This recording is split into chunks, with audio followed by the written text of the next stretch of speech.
بسم اللہ الرحمن الرحیم۔ السلام علیکم ورحمۃ اللہ وبرکاتہ۔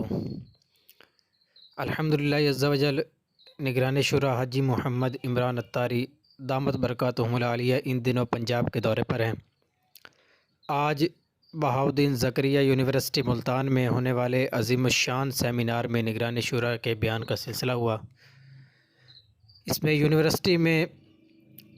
یونیورسٹی میں مختلف ادوار اور مختلف مواقع پر صدر پاکستان، وزیر اعظم اور دیگر وزراء کے سیمینارز کا بھی سلسلہ ہوتا رہا ہے، لیکن یونیورسٹی کی مختلف سوسائٹیز کے ہیڈز، آرگنائزنگ کمیٹی اور عہدیداران نے آج کے ایونٹ کو انتظامات، نظم و ضبط، تعداد اور ہر لحاظ سے یونیورسٹی کا سب سے کامیاب ترین ایونٹ الحمدللہ قرار دیا ہے۔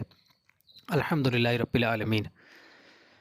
یونیورسٹی کے مین آڈیٹوریم کے فل ہونے کے بعد باہر ایک بڑی تعداد کے لیے انٹرس پر LCDs کی ترکیب کی گئی اور فیمیل چیئرپرسنز، فیکلٹی ممبران اور سٹوڈنٹس کے لیے الگ سے بیٹھنے کی ترکیب کی گئی، جن کی تعداد 500 سے زائد تھی، اور SMDs کے ذریعے بھی دیکھنے کا اہتمام کیا گیا۔ الحمدللہ عز و جل۔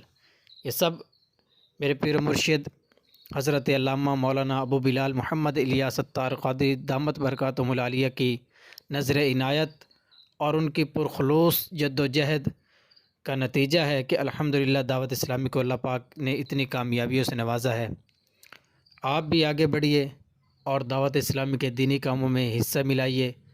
اللہ پاک دعوت اسلامی کو دن دگنی رات چگنی ترقی عطا فرمائے، اور ہمیں بھی بڑھ چڑھ کر اسی طرح دینی کاموں میں حصہ لینے کی توفیق عطا فرمائے، اور جو سٹوڈنٹس آج کے بیان میں شریک ہوئے، اللہ پاک ان کو اس پر عمل کرنے اور دوسروں تک پہنچانے کی توفیق عطا فرمائے۔ آمین۔